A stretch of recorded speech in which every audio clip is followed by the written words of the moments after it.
Velamal Engineering College, Artificial Intelligence and Data Science. Admissions open for 2026. Tughlaq Ramesh மூத்த பத்திரிகையாளர் நம்மோடு இணைந்திருக்கிறார். Mister C V. Shanmugam is not on board என்ற ஒரு புரிதல் வருகிறதா, இல்லாட்டி is he taking his own time? இல்ல, நான் ஏற்கனவே தங்களோட தொலைபேசி உரையாடலில் தெரிவித்த மாதிரி இந்த இப்போது இணைந்திருப்பவர்களிலேயே கூட ஒரு தரப்பினர், அதாவது தாவேக அரசுக்கு ஆதரவளித்த தரப்பினர் முழு மகிழ்ச்சியோடு மன நிறைவோடும் இணையவில்லை. அதுதான் உண்மை. அதாவது அவர்கள் கட்சியினுடைய நலன் கருதி கட்சி கரையாமல் இந்த முடிவை எடுத்தாக வேண்டும் இறங்கி போகிற மாதிரியான ஒரு செய்கை தான் என்று தங்களுக்குள் பேசிக்கொண்டு, ஆனால் கூட கோரிக்கைகளை முன்வைத்தார்கள். அவற்றில் முக்கியமான கோரிக்கை அவரவர்களுக்கு திரும்ப பழைய பொறுப்புகள் அவர்கள் முன் வகித்த கட்சி பதவி வழங்கப்பட வேண்டும் என்பது மிக முக்கியமான ஒரு கோரிக்கை. அதை எடப்பாடி பழனிசாமி அறிவித்திருக்கிறார். அதற்கு கால அவகாசம் எடுத்துக் கொள்வதாக கூறியிருக்கிறார். அதை விழுங்கி கொண்டு இவர்கள் இப்போது என்பது on mister Edappadi Palaniswami terms, இவங்க டர்ம்ஸ்ல இல்ல, கை ஓங்கி இருப்பது திரு பொதுச் செயலாளருடைய கரங்கள் தான். ஆன் ஹிஸ் டர்ம்ஸ் இவங்க இணைஞ்சிருக்கிறாங்க. அப்படிதான் நான் கேள்விப்பட்டது. இது உங்களுக்கு முழு உடன்பாடு இல்லை. நான் தவறு செய்தோம், எதற்காக கொடுக்கப்படாது என்று கூற வேண்டும். சம் சிக்னல் இஷ்யூஸ், இன்னும் கொஞ்சம் ஒரு பெட்டர் பிளேஸ்க்கு போய் பேச வாய்ப்பு இருக்குமா? இப்போது கேட்கிறதா? இப்போது உங்களுக்கு நல்லா கேக்குது. இட் இஸ் கிளியர் நவ சார், கோ ஹெட் சார். அதாவது திரு சி.வி. எந்த தவறும் செய்யாத நிலையில் நாம் மன்னிப்பு கேட்பதோ அல்லது பதவி பறிப்புக்கு உடன்படுவதோ, இப்படி பல விஷயங்கள். திரு சி.வி. சண்முகம் முன்னாடி இருக்கக்கூடிய வாய்ப்புகள் என்ன ரமேஷ் சார்? இன்னைக்கு பெரும்பான்மையா போயிட்டாங்க அப்படிங்கும் போது அவரால் என்ன செயல்பட முடியும், என்ன செஞ்சிட முடியும்? திரு சி.வி. சண்முகம் மீதான தகுதி நீக்க தடை சேர்த்துதான் விலக்கிக் கொள்ளப்படுகிறது. எல்லாருடைய 2 மனுக்களும் திரும்ப பெறப்படுகிறது என்றால் அவர் மீதும் கட்சி தாவல் தடை சட்டத்தின் கீழ் நடவடிக்கை எடுக்க கோரும் மனுவும் வித்ரா செய்யப்படுகிறது என்றுதான் அர்த்தம். திரு சி.வி. சண்முகம் யோசித்து விரைவில் ஒரு முடிவு கூறுவார் என்று கூறுகிறார்கள். அநேகமாக அவர் தன்னுடைய பதவி விலகி ஏற்கனவே சேர்ந்தவர்களைப் போல ஒரு முடிவெடுக்கக்கூடிய வாய்ப்பை கூட அவர் பரிசீலிப்பதாக ஒரு தகவல் இருக்கிறது. ஆனால் அது ஊர்ஜிதம் செய்யப்படாத ஒரு தகவல். தாவேகாவில் இணைவதா அப்படியும் அவர் சிந்திக்கிறார் என்று ஊர்ஜிதமாகாத ஒரு சோர்ஸ் நமக்கு வருகிற தகவல். அது ஊர்ஜிதம் செய்யப்பட முடியவில்லை. திரு சி.வி. சண்முகம் அவர்கள் திரு எடப்பாடி பழனிசாமி அவர்களுடைய ஆட்டிடியூட், அதுதான் பிரச்சனையாக இருக்கிறது என்று நான் கேள்விப்படுகிறேன். அதாவது எல்லோரும் நான் சொல்வதை கேட்க வேண்டும், மன்னிப்பு கடிதம் எழுதி கொடுங்கள், போஸ்டிங் எல்லாம் உடனே போட முடியாது, நிபந்தனையுடன் வராதீர்கள், உயர்மட்ட குழு எல்லாம் அமைக்க முடியாது, இத்தனையும் அவர் சொன்ன பிறகும் இவர்கள் இறங்கி போயிருக்கிறார்கள். இவர்கள் கை தாழ்ந்து விட்டது என்றுதான் நாம் பார்க்க வேண்டியிருக்கிறது. ஓகே, இவங்கெல்லாம் ஒன்றா செயல்பட்டவங்க தான். அதிமுகல நிறைய பிளவுகள், இணைப்பு, இதெல்லாம் நிறைய இப்போ 1.0, 2.0, 3.0 we have lost count. அதுக்கப்புறம் எல்லாம் ஒன்று முன்னா சேர்ந்து பயணித்திருக்கக்கூடிய தருணங்கள்லாம் பார்க்குறோம்ல. எதிர் விமர்சனம் வச்சவங்க எல்லாம் ஓரணியாக செயல்பட்டதை பார்க்கின்றோம். இதுவும் அது போலயே ஒட்டாது? நிச்சயமாக பார்க்கிறோம். ஆனால் கடந்த காலத்தில் கட்சி சந்தித்த சரிவுக்கு என்ன காரணமோ அதே காரணத்தை தான் திரும்பவும் பார்க்கிறோம். அதாவது ஒருவர் யாரையும் கலந்து பேசாமல் முடிவுகளை எடுப்பார். இன்னின்னார் இருக்கலாம், கட்சிக்குள் இன்னின்னார் இருக்கக்கூடாது என்று அவர் எடுத்த முடிவுகள் தான் தோல்விக்கு அதுவும் ஒரு காரணமாக அமைந்தது. ஏனென்றால் திரு ஓபிஎஸ் தரப்பினர் கடைசி வரை அதிமுகவில் இணைய வேண்டும் என்று விரும்பினார்கள். ஓபிஎஸ் தரப்பு தேர்ந்து கொள்ளப்படவில்லை. அதன் காரணமாக திமுக சில இடங்களில் வெற்றி பெற்றது. அதே போல திரு செங்கோட்டையன் வெளியே போனார்.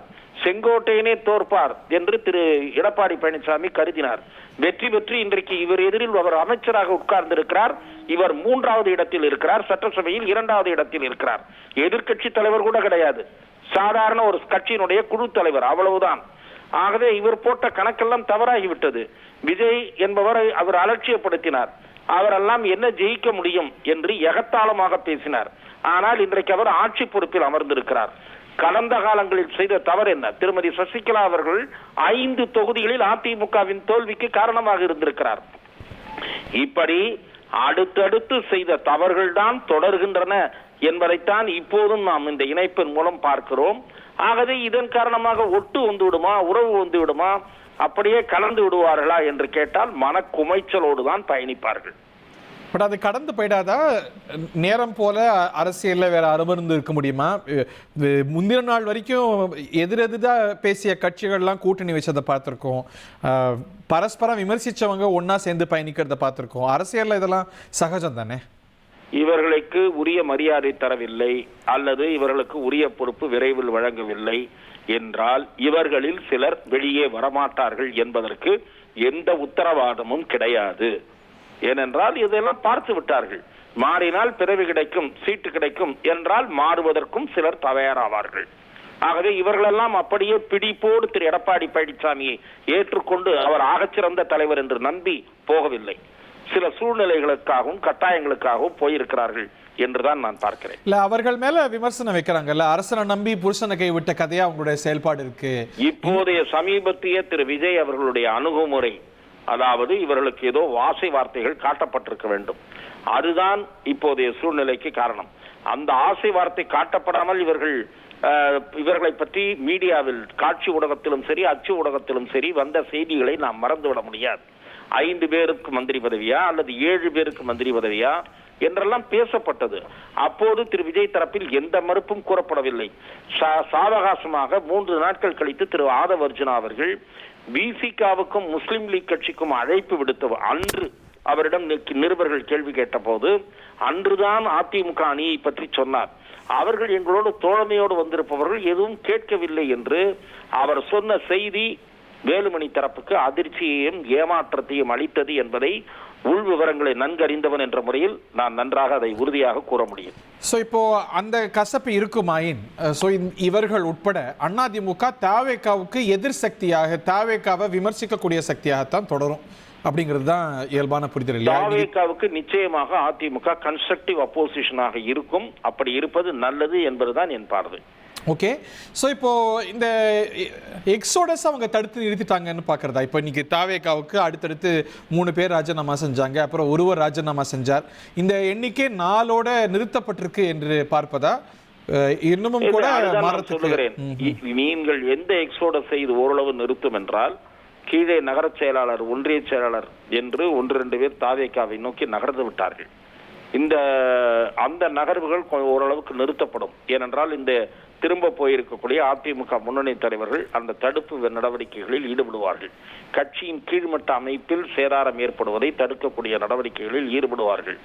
ஆனால் முக்கியஸ்தர்கள் எப்படி நடத்தப்படுகிறார்கள் என்பதை பொறுத்துதான் அவர்கள் இங்கே நிலைப்பார்களா அல்லது மாறுவார்களா என்பதை நாம் பார்க்க முடியும். பட் அவங்க இன்னைக்கு வெளியில கண்டிஷன்ஸ் வெளிப்படாம இருக்கலாம், பட் ஏதோ ஒரு வகையில ஒரு ப்ராமிஸோ இல்ல நம்பிக்கையோ கொடுக்கப்பட்டிருக்கோம், அதெல்லாம் மறந்துடுங்க, அதெல்லாம் பார்த்துக்கலாம் அப்படின்னு.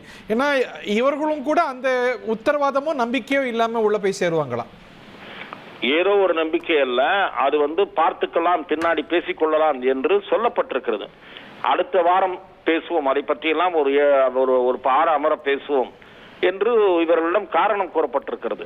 இருந்தாலும் கூட அவர்களுக்கு இதில் முழு மன நிறைவு இல்லை, வேறு வழியின்றி போய் சேர்ந்திருக்கிறார்கள் என்றுதான் நான் பார்க்கிறேன்.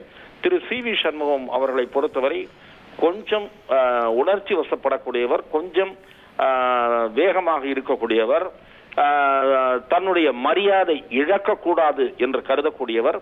ஆகவே அவர் வேகத்தோடு சில கேள்விகளை இன்றைக்கும் நேற்றைக்கும் நடந்த விவாதங்களின் போது கேட்டார். ஆகவே போவதாக இருந்தால் நீங்கள் போங்கள், நான் வரவில்லை என்று கூறினார் என்று நான் அறிகிறேன். ஓகே, இப்போ இந்த பொதுக்குழு எல்லாம் கூட்டணும், தோல்வியை விவாதிக்கணும், இதெல்லாம் இவங்க இனிமே வலியுறுத்த மாட்டாங்க. திரு எடப்பாடி பழனிசாமி அவர்களுடைய சொல்படி கேட்பது தான் இவங்களுக்கு இருக்கிற ஒரே வாய்ப்பு. அவங்க லிவரேஜை இழந்துட்டாங்கிற ஒரு பொருள் தான் வருது இல்லையா? நிச்சயமாக இவர்களுடைய லிவரேஜை இழந்து விட்டார்கள். என்னை பொறுத்தவரை இவர்கள் எடப்பாடி பழனிசாமி அவருக்கு கட்டுப்பட்டு நடக்க வேண்டியவர்களாகிவிட்டார்கள். பழைய கோரிக்கைகளை கைவிட வேண்டிய சூழல் ஏற்படும். இது நான் இவர்கள் செய்த பிழை என்று நான் பார்க்கிறேன். கட்சி நலன் கருதி இந்த முடிவை எடுப்பதாக அவர்களில் ஒருவர் என்னிடம் தனிப்பட்ட முறையில் தெரிவித்தார். ஆனால் எந்த தவறை முன்பு செய்தார்களோ, அதாவது 6 பேர் போய் ஓபிஎஸ், டிடிவி தினகரன், திருமதி சசிகலா ஆகியோரையெல்லாம் திரும்ப கட்சியில் சேர்க்க வேண்டும் என்று வலியுறுத்திய போது திரு எடப்பாடி பழனிசாமி நிராகரித்தவுடன் எப்படி ஒவ்வொருவரையாக அவர் ஒதுக்க ஆரம்பித்து இவர்களும் அந்த கோரிக்கையை கைவிட்டார்களோ அதே தவறை திரும்பவும் செய்கிறார்கள் என்பது என் பார்வை. இன்னொரு உட்கட்சி யுத்தத்தில் திரு எடப்பாடி பழனிசாமி அவர்கள் ஜெயித்திருக்கிறார் என்பதை நம்ம பார்க்கின்றோம். ஏன்னா இது வந்து புதுசெல்ல அதிமுகவில் இந்த பிளவு எஸ்பெஷலி 2016 பிறகு வெவ்வேறு வகைகளில் பார்த்துருக்கோம். ஆனால் பொது தேர்தல்களில் எப்படியோ தெரியாது. ஆனால் உட்கட்சி யுத்தங்கள் அப்படின்னு வரும்பொழுது ரொம்ப சாதுரியமாக ரொம்ப லாவகமாக அதை வென்று வருகிறார் திரு எடப்பாடி பழனிசாமி. இந்த தேர்தலுக்கு பிறகு பாருங்க, அது பழைய மாதிரி இல்லை, இது வேற மாதிரி யுத்தம்லாம் பேசப்பட்டது. இதுலேயும் வென்றிருக்கிறார். இதுலேயும் திரு எடப்பாடி பழனிசாமி அவர்களுடைய கரம் ஓங்கி இருக்கிறது. ஒரு உட்கட்சி சேலஞ்ச் இனி அவரை எதிர்நோக்கி இல்லைன்னு பார்க்கலாமா? இந்த மாதிரி வென்றிருக்கிறார் என்று சொல்லி பெருமைப்படுவதில் ஒன்றும் அர்த்தமில்லை என்று நினைக்கிறேன். அவர் தலைமையில் கட்சி தோல்வியைத்தான் தொடர்ந்து சந்தித்திருக்கிறது. ஆகவே அவர் பெரிய ஆளுமை கிடையாது என்பது ப்ரூவ் ஆகி இருக்கிறது. தொடர் தோல்வி என்பது அவர் மக்கள் திலகம் எம்ஜிஆரை போலவோ செல்வி ஜெயலலிதாவை போலவோ வெற்றியை தேடித்தரக்கூடிய தலைவர் இல்லை. இருந்தாலும் வேறு வழி இல்லாமல் ஏற்றுக்கொள்ளப்பட்டிருக்கிற தலைவர் என்பதைத்தான் உணர்த்தி இருக்கிறதே தவிர இதன் காரணமாக அதிமுக நிமிர்ந்துவிடும் வென்றுவிடும் என்று நான் நம்பவில்லை. நன்றி திரு Ramesh. Thank you very much. Velamal Engineering College, Information Technology. Admissions open for 2026.